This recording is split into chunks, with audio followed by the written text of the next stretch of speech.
ഈശോമിശിഹായ്ക്ക് സ്തുതിയായിരിക്കട്ടെ. ഒരുപാട് നന്ദി നിങ്ങളുടെ കൂടെ ആയിരിക്കുന്ന സ്നേഹമുള്ള പിതാവേ, ബഹുമാനപ്പെട്ട അച്ഛന്മാരെ, കന്യാസ്ത്രീമാരെ, അമ്മമാരെ.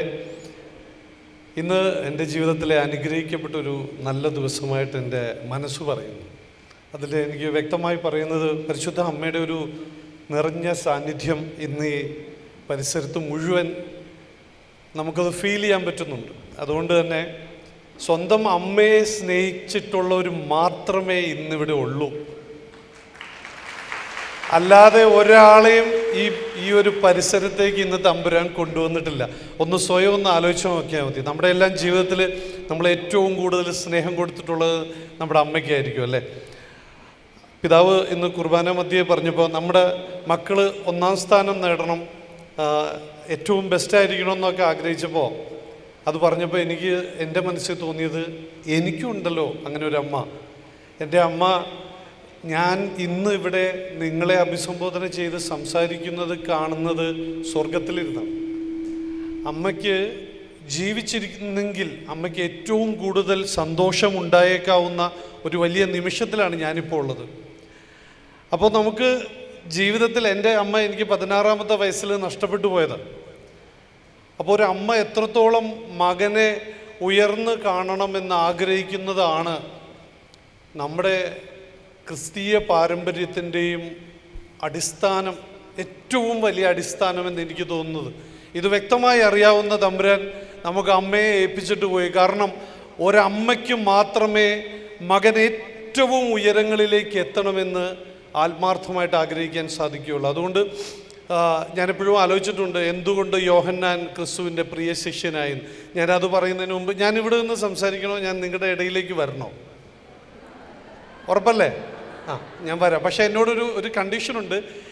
എനിക്കുള്ള സമയത്ത് നിങ്ങൾ മാക്സിമം ചോദ്യങ്ങൾ എന്നോട് ചോദിക്കാം. എന്ത് ചോദ്യം വേണം ചോദിക്കാം. തല പോകുന്ന ചില ചോദ്യങ്ങളാണെങ്കിൽ ഞാൻ ഉത്തരം പറയില്ല, അത്രയേ ഉള്ളൂ. പക്ഷേ അതല്ലാതെ എന്തും ചോദിക്കാം. തീർച്ചയായിട്ടും ഞാൻ അങ്ങോട്ട് വരാം. ഈ മൈക്ക് തന്നെ ഓക്കെ.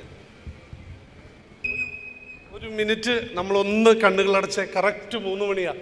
കർത്താവിൻ്റെ കരുണ ശക്തമായിട്ട് ഈ സ്ഥലത്തേക്ക്, ഈ ഒരു കല്യാൺ മാതൃസംഗമത്തിലേക്ക് തമ്പുരാൻ്റെ കരുണയ്ക്ക് വേണ്ടി നമുക്ക് ഒന്ന് കണ്ണുകളടച്ച് പരിശുദ്ധ അമ്മയോട് ചേർന്ന് നമുക്കൊന്ന് പ്രാർത്ഥിക്കാം. 1 മിനിറ്റ് പരിശുദ്ധ അമ്മയോട് ചേർന്ന് നമുക്ക് പ്രാർത്ഥിക്കാം. നന്മ നിറഞ്ഞ മറിയമേ സ്വസ്തി, കർത്താവ് അങ്ങയുടെ കൂടെ അനുഗ്രഹിക്കപ്പെട്ടവളാകുന്നു.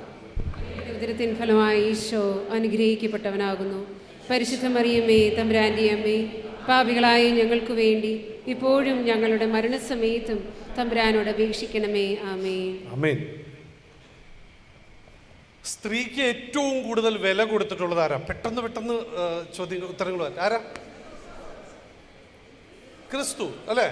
പിതാവ്, പുത്രൻ, പരിശുദ്ധാത്മാവ് ഇതുപോലെ സ്നേഹിച്ചിട്ടുള്ള ഒരു സ്ത്രീയുടെ പ്രതിരൂപമാണ് നിങ്ങൾ. അതിലാദ്യം ഒന്ന് അഭിമാനം കൊള്ളട്ടെ. അഭിമാനമുള്ളവർ മാത്രം ഒന്ന് കൈയടിക്കുക.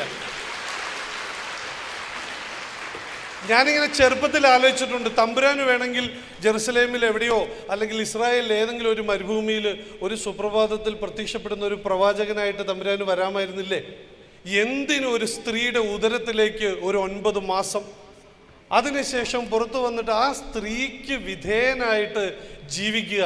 3 വർഷം പരസ്യ ജീവിതത്തിന് ലോകത്തിന് തന്ന തമ്പുരാൻ അതിൻ്റെ 10 ഇരട്ടി തൻ്റെ അമ്മയ്ക്ക് കൊടുത്തു. 30 വർഷം നസ്രത്തിലെ ഭവനത്തിൽ യേശു തൻ്റെ മാതാവിൻ്റെ ഒപ്പം നിന്നെങ്കിൽ ആ മാതാവിൻ്റെ പ്രാധാന്യമാണ് സ്ത്രീയുടെ പ്രാധാന്യം.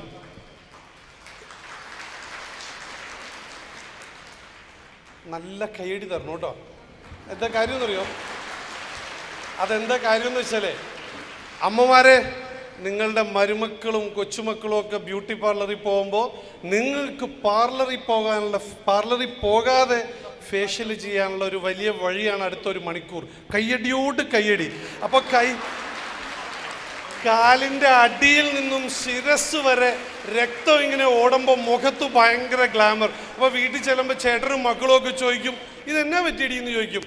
ഒന്നുമല്ല, അവിടെ നമ്മുടെ തോമസ് പിതാവ് ഉണ്ടായിരുന്നു, അച്ഛന്മാരുണ്ടായിരുന്നു, ഞങ്ങൾ അവിടെ അടിച്ചു പൊളിച്ചു എന്ന് വീട്ടിൽ പോയി പറയണ്ടേ?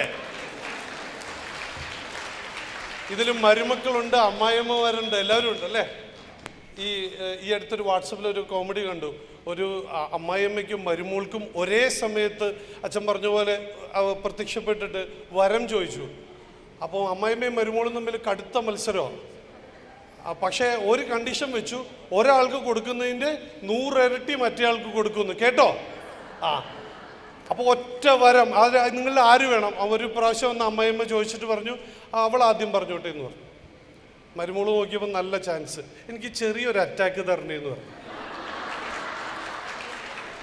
അടുത്ത സെക്കൻഡിൽ 100 ഇരട്ടി ശക്തിയോടെ പാവ അമ്മായിയമ്മ അതേ താഴ്ന്നു കിടക്കുന്നു.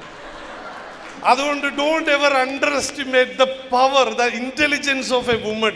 അത് ഭയങ്കരമാണ്. അതിങ്ങനെ കാലം ഇങ്ങനെ പുരോഗമിച്ചു പോകുന്തോറും പുതിയ ജനറേഷനിലെ പെൺകുട്ടികൾ വലിയ സ്മാർട്ടായിട്ട്. അപ്പോൾ എല്ലാം കഴിഞ്ഞ് ഏറ്റവും അവസാനം വാർദ്ധക്യകാലത്തിലേക്ക് സെമിനാരിയിൽ പോകണമെന്ന് ആഗ്രഹിക്കുന്നത് തെറ്റല്ല. കാരണം എന്താണെന്നറിയോ? നമ്മുടെയൊക്കെ ഇപ്പം ഞാനിങ്ങനെ ആലോചിച്ച് കഴിഞ്ഞാൽ ഞാനൊക്കെ ഒരു 50ഓടടുത്ത പ്രായത്തിലേക്ക് എത്തി അല്ലേ? 50 കഴിഞ്ഞു. നാളെ 52ആയി. പക്ഷെ ഇതിൻ്റെ ഒരു സംഭവം എന്താ പറയുക? 15-ാമത്തെ വയസ്സിൽ, 13-ാമത്തെ വയസ്സിൽ, 16-ാമത്തെ വയസ്സിൽ എന്താണ് യഥാർത്ഥ ക്രിസ്തീയത എന്നും ആരാണ് ക്രിസ്തു എന്നും വരാനിരിക്കുന്ന ലോകത്തിൻ്റെ മഹത്വം എന്താണെന്നും നമുക്ക് മുന്നേ തിരിച്ചറിയുവാനുള്ള ഭാഗ്യം ലഭിച്ചവരാണ് ഈ അമ്മമാരും ഈ അച്ഛന്മാരും. അവർക്ക് ലഭിച്ചിട്ടുള്ള അന്ന് അവർക്ക് ലഭിച്ചിട്ടുള്ള ഉൾവിളിയുടെ ഒരംശമെങ്കിലും നമുക്ക് സ്വീകരിച്ചാൽ, അമ്മമാരെ, നിങ്ങൾ ഈ നിമിഷം നിങ്ങളുടെ ഭർത്താവിനെയും മക്കളെയും വിട്ടിട്ട് മഠത്തിലേക്ക് പോകൂലേ? അപ്പോൾ ഒരു ചേട്ടൻ അവിടെ ചിലപ്പോൾ ദാദറിൽ നിന്നൊക്കെ വിളിച്ചു ചോദിക്കും, പ്രസിഡന്റിനെ ഷെറിനെയൊക്കെ വിളിച്ചു ചോദിക്കും, എൻ്റെ ഭാര്യയെ ഞാൻ അങ്ങോട്ട് വിട്ടിട്ടുണ്ടായിരുന്നു, ഇപ്പൊ കണ്ടില്ലല്ലോ എന്ന് പറയും. അപ്പോൾ ഭാര്യ ഏതെങ്കിലും മഠത്തിൽ നിന്ന് വിളിച്ചിട്ട് പറയും, സോറി ചേട്ടാ, നമുക്ക് വരാനിരിക്കുന്ന ലോകത്ത് കാണാം. കാരണം ഈ ഭൂമിയിലെ ജീവിതം നിമിഷ നേരം കൊണ്ട് കടന്നു പോകും. കണ്ണടച്ചു തുറക്കുന്ന വേഗത്തിൽ കടന്നു പോകുന്ന വെറും ഒരു ട്രാൻസിറ്റ് പ്ലേസ് മാത്രമാണ് ഭൂമി എന്ന് നമ്മളിൽ എത്ര പേർക്ക് ബോധ്യമുണ്ട്?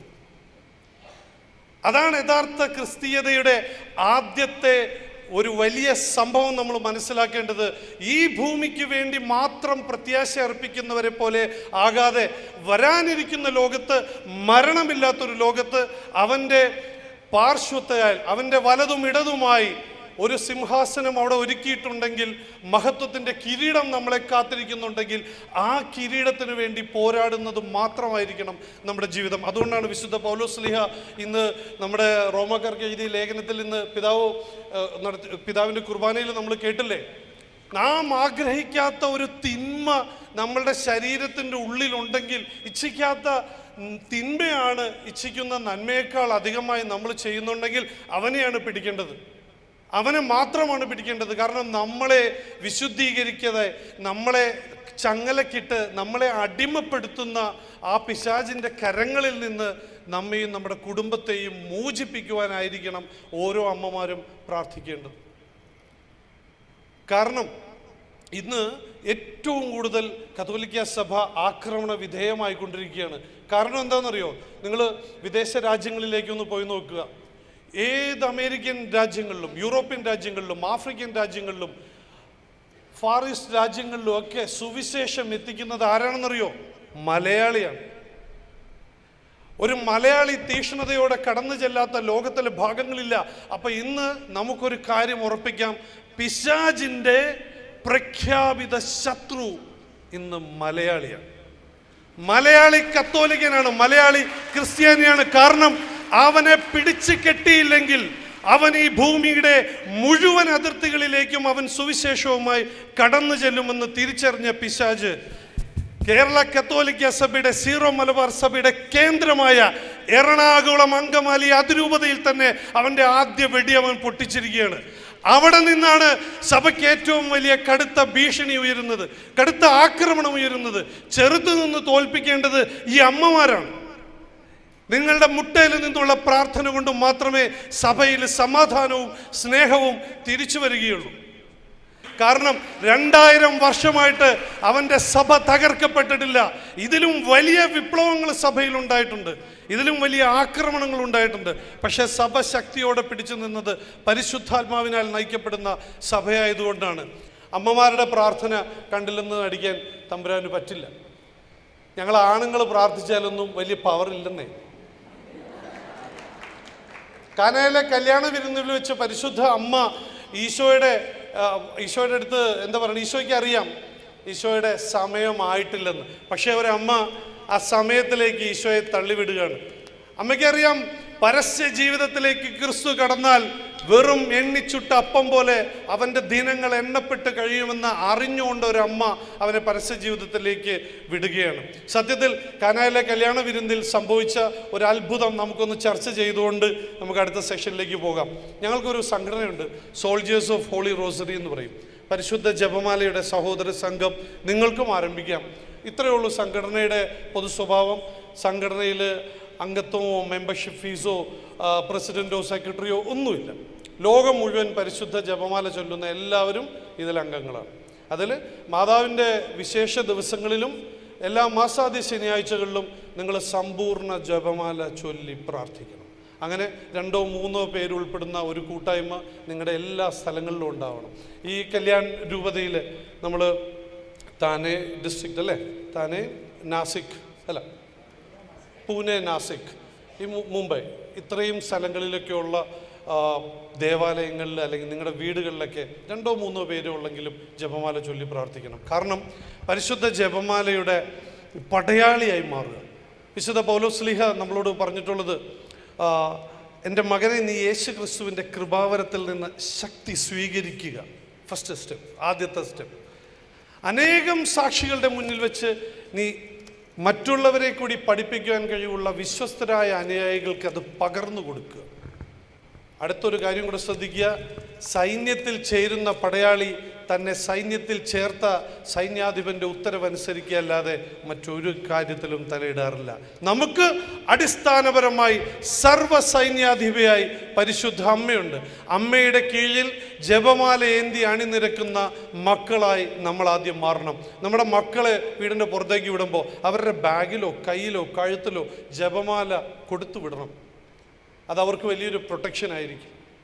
കാരണം ആ ജപമാലയിലൂടെ ദൈവത്തിലേക്ക് കൂടുതൽ അടുക്കാമെന്നും വിശുദ്ധി പൂർണ്ണമായും നമുക്ക് കിട്ടുമെന്നും അറിയാവുന്ന പിശാച് തടസ്സപ്പെടുത്തിക്കൊണ്ടേയിരിക്കും.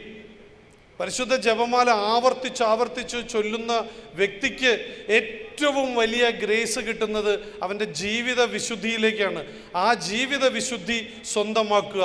നാളെ നിങ്ങളുടെ കുടുംബത്തിലും ആഗ്രഹിക്കുന്ന രീതി മക്കളും നിങ്ങളുടെ മുഴുവൻ ബന്ധുക്കളും എല്ലാം വലിയ അത്ഭുതങ്ങൾ ദർശിക്കും. അതുകൊണ്ടാണ് ജോഷുവ 3:5 പറയുന്നത്, നിങ്ങളെ തന്നെ വിശുദ്ധീകരിക്കുക.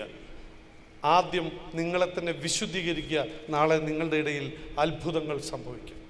മക്കളുടെ പേരിൽ, ഭർത്താവിൻ്റെ പേരിൽ, അമ്മായിയമ്മയുടെ അമ്മായപ്പൻ്റെയൊക്കെ പേരിൽ, കുടുംബത്തിലെ തകർച്ചകളുടെ പേരിൽ, രോഗങ്ങളുടെ പേരിൽ, നിങ്ങളുടെ വിഷമങ്ങൾ എന്ത് തന്നെ ആയിക്കൊള്ളട്ടെ, ഒരു കാര്യം ആദ്യം മനസ്സിലാക്കുക, നമ്മുടെ ചേറിൽ നിന്ന് വരുന്ന ഒരു താമര അത് തന്നെയാണ് സഹനത്തിൽ നിന്നും വരുന്ന ഒരു യഥാർത്ഥ വിശുദ്ധിയുടെ ലക്ഷണം. എനിക്കിങ്ങനെ ഓരോന്നിങ്ങനെ ആലോചിച്ചുകൊണ്ട് ചേച്ചിയുടെ വീട്ടുപേര അട്ടാറയ്ക്കൽ, ആൻസി. ഈ അട്ടാറയ്ക്കൽ ആൻസി എന്ന് പറയുന്ന ഒരു സെയിന്റിനെ നിങ്ങൾ അറിയോ? ഇവിടെ ഇരുമുണ്ട്. വാ, അൽഫോൻസാമയ്ക്ക് മാത്രം സെയിന്റ് ആയാൽ മതിയോ? അട്ടാറയ്ക്കൽ ആൻസിക്ക് സെയിന്റ് ആവണ്ടേ? വേണം. അപ്പോൾ അതിന് നിങ്ങളെല്ലാവരും ഒരു കാര്യം ആലോചിച്ച്, അട്ടാറയ്ക്കൽ ആൻസിയാണ് ഇന്ന് നമ്മുടെ നേതാവ് കേട്ടോ. 24 മണിക്കൂർ നമുക്കൊന്ന് പിശാചിനെ ചെറുത്ത് തോൽപ്പിക്കാൻ പറ്റുമെന്ന് നോക്ക്. 24 hours. ഇഗ്നേഷ്യസ് ലയോളയുടെ ജീവചരിത്രത്തിലുള്ളതാ. അപ്പോൾ ഇന്ന് അട്ടാറയ്ക്കൽ ആൻസി, ഇന്ന് ഈ മുഴുവൻ ആൾക്കാർക്കും വേണ്ടി നമുക്കൊരു കാര്യം തീരുമാനിക്കാം. ഉറപ്പല്ലേ? അപ്പോൾ നിങ്ങളെല്ലാവരും ഒന്ന് കണ്ണടച്ച്, നാളെ വൈകുന്നേരം 3:15 മണി വരെ പിശാചിനെ വിചാരം കൊണ്ടും വാക്കുകൊണ്ടും പ്രവൃത്തി കൊണ്ടും നമുക്കൊന്ന് ഹോൾഡ് ചെയ്യാം. അവനെ നമ്മുടെ ജീവിതത്തിലേക്ക് ഇടപെടാതെ നമുക്കൊന്ന് പിടിച്ചു നിർത്താം. മറ്റുള്ളവരോട് സംസാരിക്കുമ്പോൾ, പെരുമാറുമ്പോൾ, കാര്യങ്ങൾ കേൾക്കുമ്പോൾ എല്ലാം നമുക്ക് പിശാചിനെ 24 മണിക്കൂർ നേരത്തേക്ക് നമുക്കൊന്ന് ഹോൾഡ് ചെയ്യാം. കർത്താവേ, അതിനുള്ളൊരു അനുഗ്രഹം ഞങ്ങൾക്ക് തരണമേ. ഞങ്ങൾ ജപമാല ചൊല്ലി പ്രാർത്ഥിക്കുന്ന സമയങ്ങളിലെല്ലാം പരിശുദ്ധ അമ്മേ ഞങ്ങളുടെ കൂടെ ഉണ്ടാവണമേ. Thank you Ancy. Thank you. എന്നിട്ട് പിന്നീട് എപ്പോഴെങ്കിലും എൻ്റെ ജീവിതത്തിൽ എവിടെയെങ്കിലും വെച്ച് കാണുമ്പോൾ എൻ്റെ അടുത്ത് വന്ന് പറയണം ഈ 24 മണിക്കൂർ ചലഞ്ചിൻ്റെ റിസൾട്ട് എന്തായിരുന്നു. ഒരു കാര്യം ഇഗ്നേഷ്യസ് ലയോളയ്ക്ക് അറിയാവുന്ന സത്യം ഞാൻ നിങ്ങളോടും പറയുകയാണ്. വിചാരം കൊണ്ടും വാക്കുകൊണ്ടും പ്രവൃത്തി കൊണ്ടും 24 മണിക്കൂർ സമയമെങ്കിലും നിങ്ങൾക്ക് പിശാചിനെ നിങ്ങളുടെ ജീവിതത്തിൽ നിന്നും പുറത്താക്കാൻ സാധിക്കുമെങ്കിൽ പിന്നീടുള്ള ജീവിതത്തിൽ അവന് നിങ്ങളുടെ അടുത്തേക്ക് വരാൻ പറ്റില്ല. ഈ 24 മണിക്കൂറിൽ നിങ്ങൾക്കത് ഹോൾഡ് ചെയ്യാൻ പറ്റിയില്ലെങ്കിൽ continue for the next 24 hours. അതൊരു വലിയ മിഷനാണ്. ആ മിഷന്റെ റിസൾട്ട് എന്താണെന്നറിയോ? അറിയണോ? ഒരു 100 വർഷങ്ങൾക്ക് ശേഷം അന്നത്തെ മാർപ്പാപ്പ ഒരു പ്രഖ്യാപനം നടത്തും. മുംബൈ കല്യാൺ രൂപതയിലെ മാതൃസംഘത്തെ ഇതാ ഞാൻ വിശുദ്ധ ഗണത്തിലേക്ക് ഉയർത്തുന്നു. അങ്ങനെ വേണ്ടേ? ഒന്ന് ആലോചിച്ച് നോക്കിയേ. കാഞ്ഞിരപ്പള്ളിയിലും പാലായിലും കോഴിക്കോടും ഒക്കെ നിങ്ങളുടെ സ്റ്റാച്ചു ഒക്കെ നിൽക്കുന്നതെന്ന് ആലോചിച്ച് നോക്കിയേ. അപ്പോൾ നമ്മുടെ മാതാവിന്റെ സ്തോത്രഗീതത്തിൽ പറയണ പോലെ തലമുറകൾ തോറും അയ്യോ ഞങ്ങൾക്കൊരു അമ്മച്ചി ഉണ്ടായിരുന്നു, ഒരു റോസമ്മ അമ്മച്ചി. അമ്മച്ചി പണ്ട് മാതൃസംഘത്തിൻ്റെ പ്രവർത്തകയായിരുന്നു. ഇന്ന് അമ്മച്ചി വിശുദ്ധയാണെന്നൊക്കെ കൊച്ചുമക്കളോട് ജാടയിട്ട് പറയുന്ന വരും തലമുറയിലെ കുഞ്ഞുങ്ങളെ നമുക്ക് കാണണ്ടേ? ഇല്ലേ? പക്ഷെ നമ്മുടെ പ്രശ്നം എന്താണെന്നറിയോ? നമ്മൾ ആദ്യം ചേട്ടനെ വിശുദ്ധനാക്കാൻ നോക്കുക. എൻ്റെ പൊന്നമ്മച്ചിമാരെ, ചേട്ടൻ്റെ വഴിക്ക് വിട്. ചേട്ടൻ്റെ കാര്യം തമ്പുരാൻ നോക്കിക്കോളൂ. നമുക്ക് ആദ്യം വിശുദ്ധിയിലേക്ക് കിടക്കാം. നമ്മുടെ വിശുദ്ധി കാണുന്ന, നമ്മുടെ ജീവിതം കാണുന്ന, നമ്മുടെ സംസാരം കാണുന്ന, നമ്മുടെ സ്വഭാവം കാണുന്ന, നമ്മുടെ പെരുമാറ്റം, നമ്മുടെ മറ്റുള്ളവരോട് ഡീൽ ചെയ്യുന്ന രീതി, നമ്മൾ മക്കളെ വളർത്തുന്ന രീതി, നമ്മുടെ ഭർത്താവിൻ്റെ സഹോദരങ്ങളോടും അവൻ്റെ കുടുംബത്തിനോടും പെരുമാറുന്ന രീതിയൊക്കെ കാണുന്ന നമ്മുടെ ഭർത്താവ് ലജ്ജിച്ച് തല താഴ്ത്തണം. അവൻ പറയണം എൻ്റെ ഭാര്യയുടെ ജീവിത വിശുദ്ധിയുടെ 10-1 പോലും എനിക്കില്ലല്ലോ എന്ന് പറയണം. അതല്ലാതെ നമ്മൾ പുള്ളിയെ പിടിച്ച് വിശുദ്ധനാക്കാൻ നോക്കരുത്. എനിക്ക് ഒരു ക്വസ്റ്റ്യൻ ഉണ്ട്. ഞാൻ ആക്ച്വലി പ്രിപ്പയർ ചെയ്ത് വന്നായിരുന്നു ഒരു ക്വസ്റ്റ്യൻ. പക്ഷേ സാറിൻ്റെ ടോക്ക് കേട്ടപ്പം അതൊക്കെ ആവിയായിപ്പോയി. അതുകൊണ്ട് ഞാൻ ക്വസ്റ്റ്യൻ മാറ്റുക. ഞാൻ സാറ് പറഞ്ഞ മുഴുവൻ ടോക്ക് കേട്ടു. ഒരു എൻ്റർടൈൻമെൻറ്റ് ഇൻഡസ്ട്രിയിൽ വർക്ക് ചെയ്യുന്നു. ഇന്ന് ഞാൻ സാറിൻ്റെ ആ ഒരു വീഡിയോ കണ്ടായിരുന്നു, ക്രിസ്തുവാണ് എൻ്റെ ലഹരി. ഈ ഈശോയെ ഇങ്ങനെ മുറുക്ക പിടിച്ചുകൊണ്ട് ഒരു സൈഡിൽ കൂടെ അതിന് പാരലായിട്ട് ഈ എൻ്റർടൈൻമെൻറ്റ് ഇൻഡസ്ട്രിയിലും അവിടെയും നല്ല കരിഷ്മാറ്റിക് ആയിട്ട് ഈ സോൾട്ട് ആൻഡ് പെപ്പർ ലുക്കൊക്കെ ആയിട്ട് നല്ല അടിച്ചു പൊളിച്ച് അവിടെയും പോകുന്നു. അപ്പോൾ ഈശോയെയും പിടിച്ചുകൊണ്ട് അടിച്ചു പൊളിക്കുന്നു, ആ ഒരു കരിയറും ഇങ്ങനെ അടിച്ചു പൊളിക്കുന്നു. അങ്ങയുടെ ജീവിതത്തിന് എന്താണ് ഒരു റോൾ മോഡലായിട്ട് ആരാ വന്നത്? ഇങ്ങനെ ഒരു ലൈഫിലേക്ക് അല്ലെങ്കിൽ ഇങ്ങനെ ഒരു ജീവിതം നയിച്ചു കൊണ്ടുപോകാനായിട്ട് എന്താണ് ഒരു ഇൻസ്പിറേഷൻ ആയത്? What was your transition into this life with Jesus? Sherin പറഞ്ഞത് ഒരു ദിവസം മുഴുവൻ നിങ്ങളോട് സംസാരിക്കാൻ ഞാൻ പിന്നീട് ഒരു ദിവസം വന്ന് സംസാരിക്കാം. എൻ്റെ ചാച്ചനൊരു സ്കൂൾ അധ്യാപകന്. ഈ അധ്യാപകരുടെ മക്കൾക്കൊരു വിധിയുണ്ട്. നിങ്ങൾക്കറിയോ എന്താന്ന്? നിങ്ങൾ ടീച്ചേഴ്സ് ഉണ്ടോ ആരെങ്കിലും? ഇഷ്ടംപോലെ ടീച്ചേഴ്സില്ലേ? ടീച്ചേഴ്സിൻ്റെ മക്കൾ ഉപദേശം കേട്ട് മരിച്ചു പോയിട്ടുണ്ടാവും ഓൾറെഡി. ഒരു 10-25 വയസ്സാകുമ്പോഴേക്കും അവൻ ഓൾറെഡി ഡെഡ് ബോഡി ആയിരിക്കും. ഇതുപോലെ ഉപദേശം കൊടുക്കുന്ന ഈ ടീച്ചർമാരുടെ മകൻ തന്നെ ഞാൻ. പക്ഷേ ഈ ഉപദേശത്തിൻ്റെ ഇടയിലെല്ലാം അവരൊരു കാര്യം നമ്മളോട് പറഞ്ഞു തരും, വ്യക്തമായി പറഞ്ഞു തരുന്ന ഒരു കാര്യമുണ്ട്. എന്താണെന്നറിയോ? നിങ്ങൾ പച്ച മലയാളത്തിലാണ് പറയണത്. എൻ്റെ അപ്പനൊക്കെ അങ്ങനെയാണ് പറഞ്ഞത്. ഉത്തരത്തിലിരിക്കണത് എടുക്കണമെങ്കിൽ മിടുക്കുകളാണല്ലോ. കക്ഷത്തിലിരിക്കുന്നത് വിട്ടുകൊടുക്കാതെ ഉത്തരത്തിലിരിക്കുന്നവർ പിടിച്ചവരാരുമില്ല. നിങ്ങൾ ജീവിത വിജയം നേടി എന്ന് നിങ്ങൾ കരുതുന്ന എല്ലാവരും അവരവരുടെ കക്ഷത്തിൻ്റെ ഉള്ളിൽ അവർ ഹോൾഡ് ചെയ്തിരുന്ന പല സമ്പാദ്യങ്ങളും അവനു വേണ്ടി, ഉയരത്തിലിരിക്കുന്നതിനു വേണ്ടി വിട്ടുകൊടുത്തവർക്ക് മാത്രമേ ഉയരത്തിലിരിക്കുന്നത് കിട്ടിയിട്ടുള്ളൂ. അങ്ങനെ കിട്ടൂ. അല്ലാതെ കൈ ഇങ്ങനെ ലോക്ക് ചെയ്ത് പിടിച്ച് ഇങ്ങനെ എടുക്കാവുന്ന ആരെങ്കിലും കരുതുന്നുണ്ടെങ്കിൽ ഒന്നും കിട്ടത്തില്ല. ഇങ്ങനെ 2 കൈയും ഉയർത്തി അവിടെ നിന്ന് അത് നേടണം. അത് നേടിക്കഴിഞ്ഞാൽ അതാണ് പിന്നെ പവർ. എൻ്റെ ഏറ്റവും വലിയ റോൾ മോഡൽ, ഏറ്റവും വലിയ കുരുത്തക്കേടുകൾ കാണിച്ച് ഏറ്റവും വലിയ അലമ്പിലൂടെ നടന്നിരുന്ന ഫ്രാൻസിസ് അസീസി. ഞാൻ ജീവചരിത്രം ഒരുപാട് തവണ വായിച്ചിട്ടുണ്ട്. എന്നെ ഇൻസ്പയർ ചെയ്തിട്ടുണ്ട്, ശരിക്കും എന്നെ ഇൻസ്പയർ ചെയ്തിട്ടുണ്ട്. ബിഷപ്പിൻ്റെ മുന്നിൽ വെച്ച് മധ്യസ്ഥ പറയാൻ വേണ്ടി വരുന്ന സ്വന്തം പിതാവിൻ്റെ മുമ്പിൽ അവൻ ഇട്ടിരിക്കുന്ന വസ്ത്രം പോലും എൻ്റെയാണെന്ന് പറഞ്ഞപ്പോൾ അതുൾപ്പെടെ അഴിച്ച് പിതാവിൽ നിന്നും വിട്ട് സ്വന്തം വഴിവെട്ടി രണ്ടാം ക്രിസ്തുവായി മാറിയ വിശുദ്ധ ഫ്രാൻസിസ് അസീസിയെ ഞാൻ എൻ്റെ ജീവന് തുല്യം സ്നേഹിക്കുന്നു. ക്രിസ്തുവിനോളം പോകുന്നൊരു ലഹരിയില്ല. യഥാർത്ഥത്തിൽ happiness and joy, there is a big difference. നമ്മൾ ഈ കാണുന്നത് മുഴുവൻ സന്തോഷമാണ്. ആനന്ദം അനുഭവിക്കണം. ആനന്ദം അനുഭവിക്കണമെങ്കിൽ ക്രിസ്തുവിനെ അറിയണം. അവനെ അറിഞ്ഞു കഴിഞ്ഞാൽ നമ്മുടെ ഉള്ളിൻ്റെ ഉള്ളിലേക്ക് നമുക്കൊരു സന്തോഷം, അതിരറ്റ ആഹ്ലാദം നമ്മളിലേക്ക് കടന്നു വരും. അത് പിന്നെ നമ്മളിൽ നിന്ന് അതാരും എടുത്ത് കളയില്ല. അതൊരു എക്സ്പീരിയൻസ് ആണ്. ആ ഒരു എക്സ്പീരിയൻസ് കിട്ടിക്കഴിഞ്ഞാൽ നമുക്ക് പുകവലിയോ മദ്യപാനമോ ഒക്കെ ഉപേക്ഷിക്കാനുള്ള ഒരു വലിയ ധൈര്യം നമുക്ക് കിട്ടും. ഏതെങ്കിലും മക്കളൊക്കെ ലഹരിക്ക് അടിമകളായിട്ടുള്ള സാഹചര്യങ്ങളൊക്കെ ഉണ്ടെങ്കിൽ, നിങ്ങളുടെ പരിചയത്തിലൊക്കെ ഉണ്ടെങ്കിൽ നിങ്ങളൊന്ന് ആലോചിച്ച് നോക്കുക. ആ വ്യക്തിയെ ഒരിക്കലും മുറിപ്പെടുത്താതെ അവന് വേണ്ടി പ്രാർത്ഥിച്ചുകൊണ്ടിരിക്കുക. കാരണം അവനിലേക്ക് വചനം കൊടുത്തുകൊണ്ടിരിക്കുക. വചനം ചിലപ്പോൾ നമ്മളെ തിരിച്ച് അവനെ ആക്രമിക്കുന്ന രീതിയിലൊക്കെ ബിഹേവ് ചെയ്യുമെങ്കിലും എൻ്റെ അനുഭവം കൊണ്ട് ഞാൻ പറയുകയാണ്, വചനം ആഴത്തിൽ അവനിൽ വർക്ക് ചെയ്യും. അടുപ്പിച്ചടുപ്പിച്ച് നമ്മൾ അവന് വചനം കിട്ടാനുള്ള സാഹചര്യങ്ങൾ കൊടുക്കുക. ചില വീടുകളിലൊക്കെ കണ്ടിട്ടില്ലേ, through out Shalom TV on ചെയ്ത് വെച്ചിരിക്കുക. വചനം ആ വീടിൻ്റെ അതിരുകളിൽ മുഴങ്ങിക്കൊണ്ടിരിക്കുക. എൻ്റെ സിസ്റ്റർ വന്നിട്ടുണ്ട്, ഞങ്ങൾ അളിയനും മക്കളും ഒക്കെ ഉണ്ട്.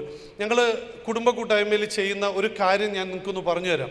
വർഷത്തിൽ ഒരു തവണ ഒക്ടോബർ മാസം ഞങ്ങളെല്ലാവരും എവിടെയാണെങ്കിലും ഞങ്ങൾ ഒരുമിച്ച് കൂടും. ഞങ്ങൾ സഹോദരങ്ങളുടെ, അപ്പനമ്മയുടെ സഹോദരങ്ങളുടെയൊക്കെ വീടുകളിൽ ആരെങ്കിലും ഒരാളുടെ വീട്ടിൽ ഒരുമിച്ച് കൂടി കാലത്തെ മുതൽ രാത്രി വരെ ഒരു റൂമിൽ അലങ്കരിച്ച ബൈബിളൊക്കെ വെച്ച് ഞങ്ങൾ അഖണ്ഡ ബൈബിൾ പാരായണം എല്ലാ വർഷവും. ഇതിപ്പോൾ ഞങ്ങൾ 8ാമത്തെ വർഷത്തിലേക്ക് കടക്കുകയാണ്, 8-9ാമത്തെ വർഷത്തിലേക്ക് കടക്കുകയാണ്.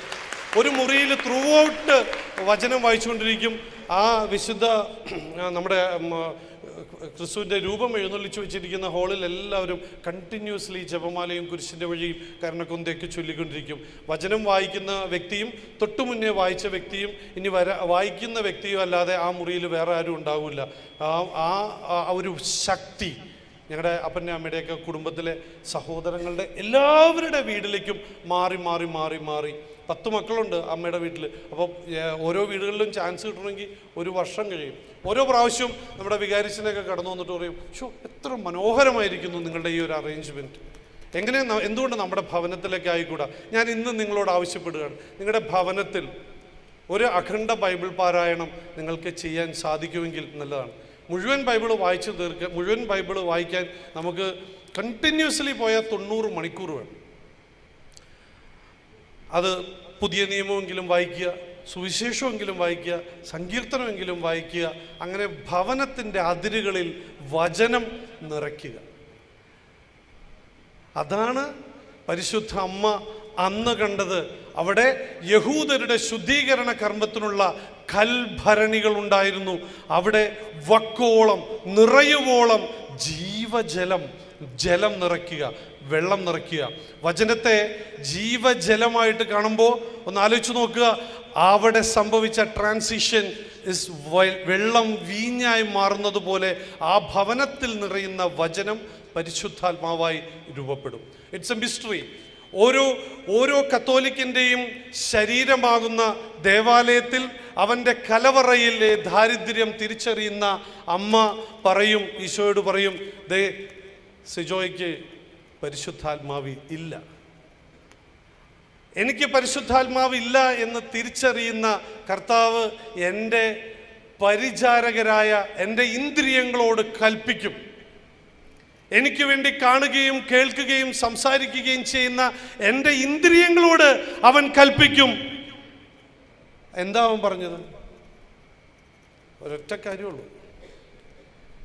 വിശുദ്ധ സ്നാപ യോഹന്നാനും തമ്പുരാനും ഈ ഭൂമിയിലേക്ക് ഇറങ്ങി വന്ന് പറഞ്ഞത് ഒരൊറ്റ കാര്യമുള്ളൂ, repent, the kingdom has come. മാനസാന്തരപ്പെടുവിൻ, സ്വർഗരാജ്യം സമീപിച്ചിരിക്കുന്നു. കാരണം പരിശുദ്ധ അമ്മ ആ പരിചാരകരോട് പറയുന്നത് അവൻ പറയുന്നത് ചെയ്യുവാനാണ്.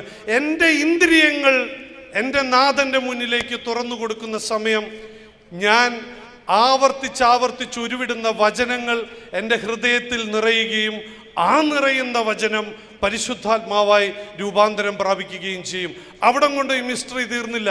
ഇത് സ്വർഗത്തിൽ മണവാളനെ കണ്ടെത്തുന്ന നിമിഷം നമ്മുടെ ആത്മാവ് അവനോട് ചോദിക്കുന്നൊരു ചോദ്യവും ഇത് തന്നെയായിരിക്കും.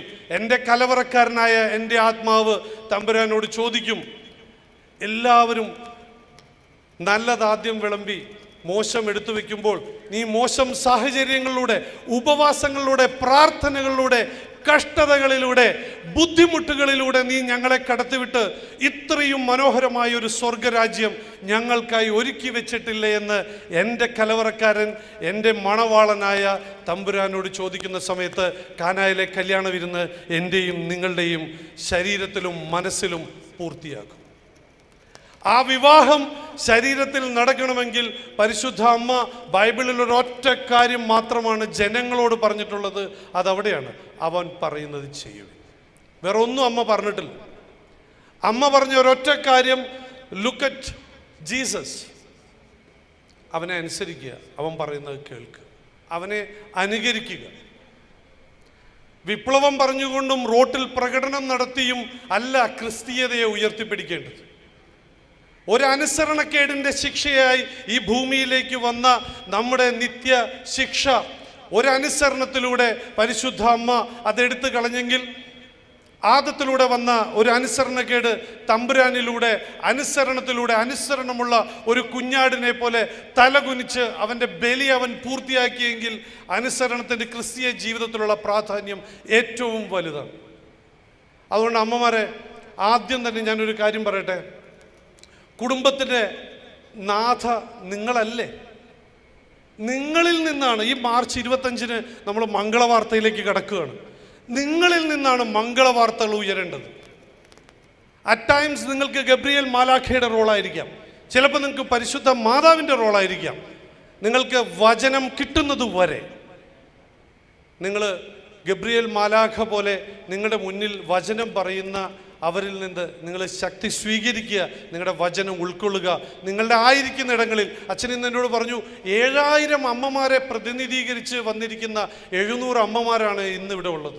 ഈ 700 അമ്മമാർ നിങ്ങളുടെ ആയിരിക്കുന്ന സ്ഥലങ്ങളിൽ നിങ്ങൾ വചനം പങ്കുവയ്ക്കുന്ന ഗബ്രിയേൽ മാലാഖമാരായി നിങ്ങൾ മാറണം. ഈ മംഗളവാർത്ത കാലത്തേക്ക് നിങ്ങളെ ഒരുക്കുന്ന തമ്പുരാൻ നിങ്ങൾക്ക് അതിന് ശക്തി തരും. എന്നെ എന്നും സ്പർശിച്ചിട്ടുള്ളൊരു കാര്യം, പരിശുദ്ധ അമ്മയ്ക്ക് നമ്മൾ ഒരുത്തനെ പോലും കൈവിടാൻ പറ്റില്ല എന്നുള്ളതാണ്. കാരണം പരിശുദ്ധ അമ്മയെ ഇത് ഏൽപ്പിച്ചിരിക്കുന്നത് ക്രിസ്തുവാണ്. ഇതാ നിന്റെ മകൻ എന്ന് യോഹന്നാനെ ഏൽപ്പിച്ചിരിക്കുമ്പോൾ ഒരമ്മയ്ക്ക് ക്രിസ്തു ശിഷ്യന്മാരോട് തോന്നാനുള്ള ഒരു വലിയ സ്നേഹം നിങ്ങളൊന്ന് ആലോചിച്ച് നോക്കിയേ.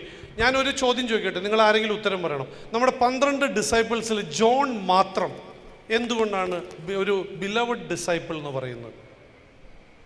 ആർക്കെങ്കിലും പറയാമോ? ബാക്കിയുള്ളവരെയൊന്നും ക്രിസ്തുവിന് ഇഷ്ടമല്ലായിരുന്നു. ക്രിസ്തു സ്നേഹിച്ചിരുന്ന പ്രിയ ശിഷ്യൻ എന്ത് ജോണിനെ പറയാനുള്ള കാരണം എന്താണ്? എന്താ? ഏറ്റവും യങ് ആയിരുന്നു. അപ്പോൾ പ്രായമുള്ളവരെ ഈശോയ്ക്ക് ഇഷ്ടമില്ലെന്ന് അർത്ഥമുണ്ടോ? കല്യാണം കഴിച്ചിട്ടില്ല, അപ്പോൾ കല്യാണം കഴിച്ചവരോട് ഈശോയ്ക്ക് ദേഷ്യമുണ്ടോ? യോഹന്നാൻ തൻ്റെ സ്നേഹം പ്രകടിപ്പിക്കുമായിരുന്നു, പത്രോസും പ്രകടിപ്പിച്ചിട്ടില്ലേ? ഒരൊറ്റ ഉത്തരവേ ഉള്ളൂ കേട്ടോ ഇതിന്. കേൾക്കുന്നുണ്ടോ?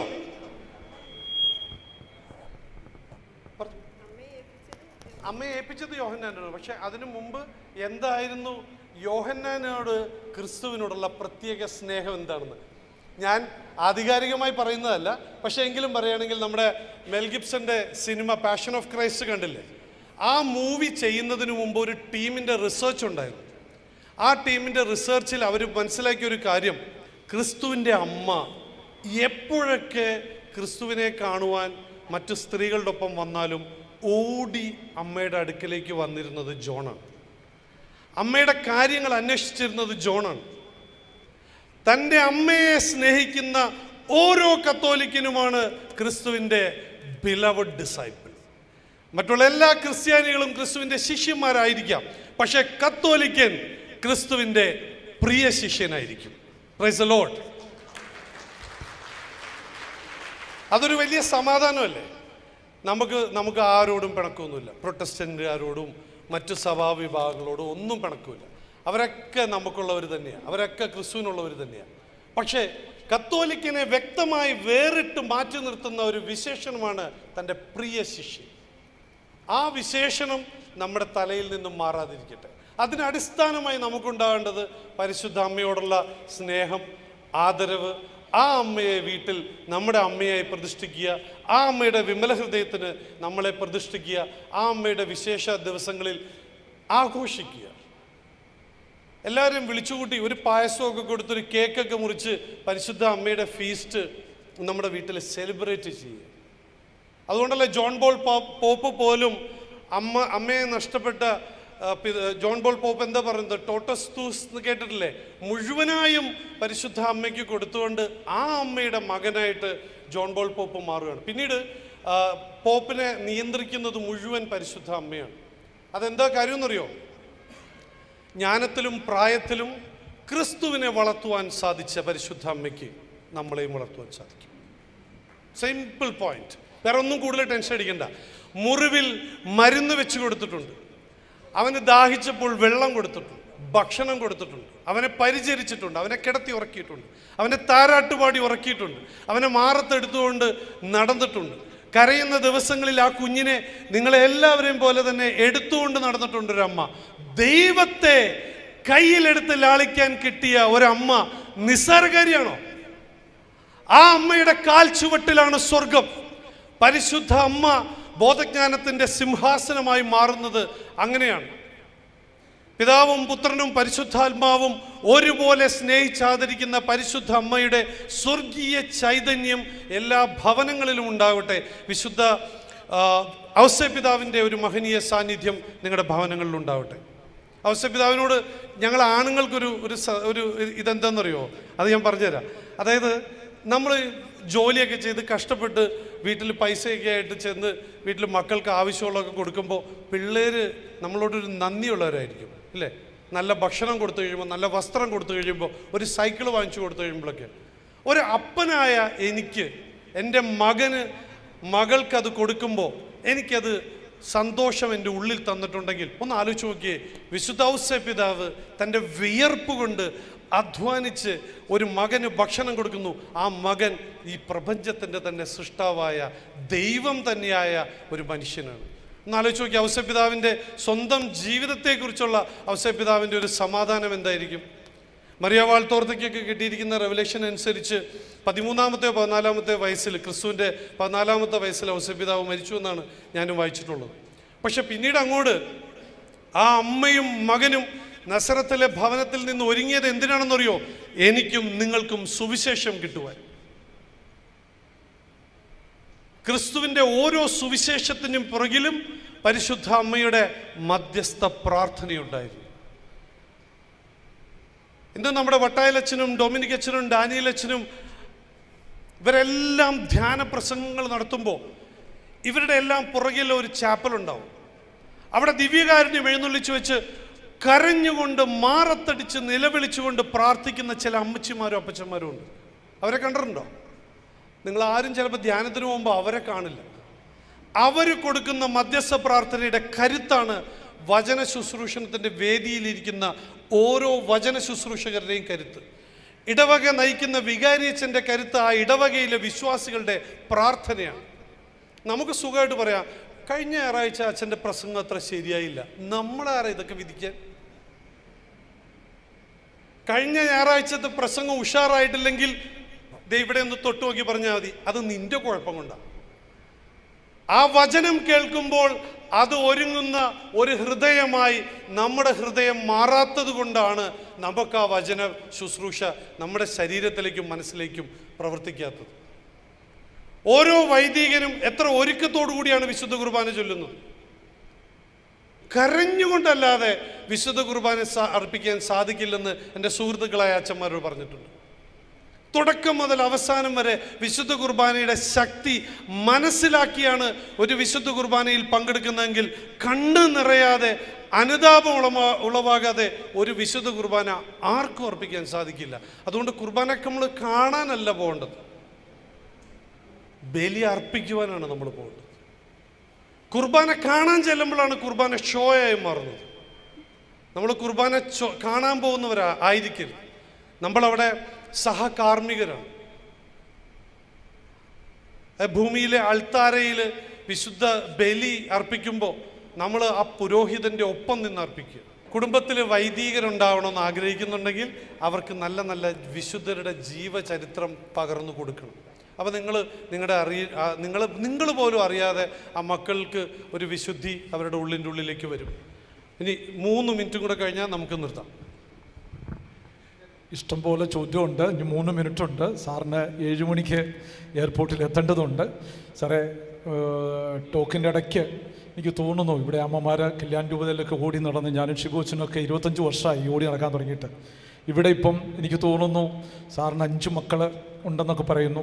ഇവിടെ 5 മക്കളുള്ള അമ്മച്ചി അല്ല ഉണ്ട് ഉണ്ട് ഉണ്ട് ഉണ്ട് ഇവിടെ എനിക്ക് തോന്നുന്നു 5 മക്കളുള്ള ഏതെങ്കിലും അമ്മച്ചിമാരോടെ ഉണ്ടോ? 3 മക്കളുണ്ടോ? 3 മക്കളുണ്ട്. 4 അതാ ഞാൻ ഉണ്ട്. അങ്ങനെ വരുമ്പം 5 മക്കളുള്ള ആരെങ്കിലും ഉണ്ടോ?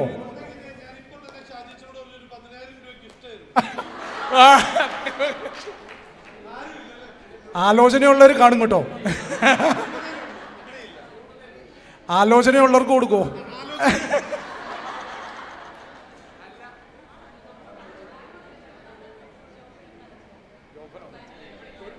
ഇവിടെ വന്നിട്ടുള്ളവരാരുമില്ല.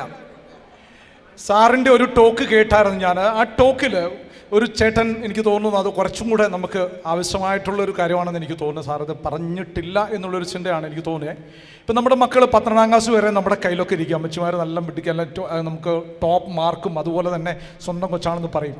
അതുപോലെ തന്നെ 12th ഒക്കെ കഴിയുമ്പോഴത്തേനും മക്കൾ, എനിക്ക് തോന്നുന്നു തൃശ്ശൂരിലാണെന്ന് സാറേ ഈ കാര്യം പറഞ്ഞു കഴിഞ്ഞപ്പോൾ ഒരു ചേട്ടൻ പറഞ്ഞു 10 വണ്ടികൾ പോയിട്ടുണ്ടെങ്കിൽ അതിനകത്ത് മക്കളുടെ കാര്യം എടുത്തു കഴിഞ്ഞാൽ മിക്കരും തന്നെ ട്രക്ക് അഡിക്റ്റഡ് അല്ലെങ്കിൽ വേറെ ഏതെങ്കിലും രീതിയിലുള്ള പ്രശ്നങ്ങൾ, ഇങ്ങനെ പല രീതിയിലുള്ള പ്രശ്നങ്ങളൊക്കെ ഫേസ് ചെയ്യുന്ന ഒത്തിരി കുഞ്ഞുങ്ങളുണ്ടത്. നമ്മുടെ കുഞ്ഞുങ്ങളെ എങ്ങനെ സൂക്ഷിക്കാൻ പറ്റും? ഇങ്ങനെ ബോംബെ പട്ടണമാണ്, ഇഷ്ടംപോലെ തുറന്നുള്ള സാഹചര്യങ്ങളാണ്. എനിക്ക് തോന്നുന്നു ഇവരെല്ലാം 1 അല്ലെങ്കിൽ 2 മക്കളാണ്, അല്ലെങ്കിൽ ചില സാഹചര്യങ്ങളിലൊക്കെ കടന്നു പോകുന്നുണ്ട്. അങ്ങനെയാകുമ്പോൾ ഇങ്ങനെ കോമൺ ആയിട്ടുള്ള സാഹചര്യങ്ങളിൽ എനിക്ക് തോന്നുന്നു സാർ അന്ന് പറഞ്ഞ കാര്യങ്ങൾ ഓർമ്മയിലുണ്ടെങ്കിൽ തീർച്ചയായിട്ടും അവരങ്ങനെ വരാതിരിക്കാൻ എന്ത് ചെയ്യണമെന്നാണ്. അച്ഛൻ പോലെ നിങ്ങൾ അച്ഛൻ്റെ മാതാപിതാക്കളെ കണ്ടിട്ടുണ്ടോ? പരിചയമുണ്ടോ?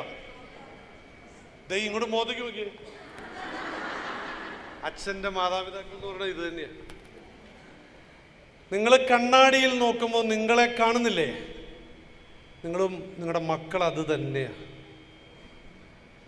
നിങ്ങൾക്ക് എന്തെങ്കിലും പുണ്യങ്ങളുണ്ടെങ്കിൽ നിങ്ങളുടെ മക്കൾ ആ പുണ്യം നിങ്ങളിൽ നിന്നും കൈവരിച്ചിരിക്കും. നിങ്ങളിലുള്ള പാപം അതുപോലെ തന്നെ നിങ്ങളുടെ മക്കളും സ്വന്തമാക്കിയിരിക്കും. നിങ്ങളുടെ ദേഷ്യവും നിങ്ങളുടെ അസൂയയും നിങ്ങളുടെ അഹങ്കാരവും നിങ്ങളുടെ ഞാനെന്ന ഭാവവും എന്തെല്ലാം നിങ്ങൾ സ്വന്തമായിട്ട് കരുതി വെച്ചിട്ടുണ്ടോ അത് മുഴുവൻ നിങ്ങളൊരു ഫോട്ടോ കോപ്പി ട്രാൻസ്ഫർ ചെയ്യുന്നത് പോലെ നിങ്ങളുടെ മക്കളിലേക്ക് കൊടുക്കും. അതുകൊണ്ട് ഡിസിഷൻ എടുക്കേണ്ടത് ഇപ്പോൾ ഈ നിമിഷമാണ്. മക്കൾക്ക് വിശുദ്ധി ഉണ്ടാവണമെന്ന് ആഗ്രഹിക്കുന്നെങ്കിൽ ഈ സമയം നമുക്കൊന്ന് എല്ലാവർക്കും ഒന്ന് കണ്ണുകളടയ്ക്കാം. എല്ലാവരും ഒന്ന് കണ്ണുകളടച്ച് നമുക്ക് പരിശുദ്ധ അമ്മയുടെ ഒരു നല്ല ഒരു പാട്ടുണ്ട്. നമുക്ക് ആ ചൊല്ലുന്ന നിമിഷം ആ ഒരു 2 വരി ഒന്ന് ആ മാതാവിൻ്റെ ഒരു പാട്ട് കേട്ട് മാതാവിനെ ഒന്ന് ധ്യാനിക്കാം. വിശുദ്ധിയുടെ നിറകുടമായ പരിശുദ്ധ അമ്മയിൽ നിന്ന് തന്നെ വേണം നമ്മളത് ഉൾക്കൊള്ളാൻ. അവനിലേക്കുള്ള വഴി അറിഞ്ഞിട്ടുള്ളവരിൽ നിന്ന് വേണം വഴി പഠിക്കാൻ. അവനെ അറിഞ്ഞവരിൽ നിന്ന് മാത്രമേ നമുക്ക് ആ വിശുദ്ധിയിലേക്കുള്ള പടവുകൾ കയറാൻ പറ്റുള്ളൂ, ആ പുണ്യങ്ങൾ കൈവരിക്കാൻ പറ്റുള്ളൂ. പരിശുദ്ധ അമ്മയുടെ കൂടെ ചേർന്ന് നടക്കാം. ഈ നോമ്പുകാലം make a decision, Lent with Mary. അമ്മയോടൊപ്പമായിരിക്കട്ടെ നമ്മുടെ ഈ നോമ്പുകാലം. ഓരോ കുടുംബത്തിനെയും പരസ്പരം സമർപ്പിച്ച് നമ്മുടെ ഇടതും വലതുമായിട്ടിരിക്കുന്ന കുടുംബങ്ങൾക്ക് വേണ്ടി നമുക്ക് പ്രാർത്ഥിച്ചുകൊണ്ടിരിക്കുക. ഈ സമയത്ത്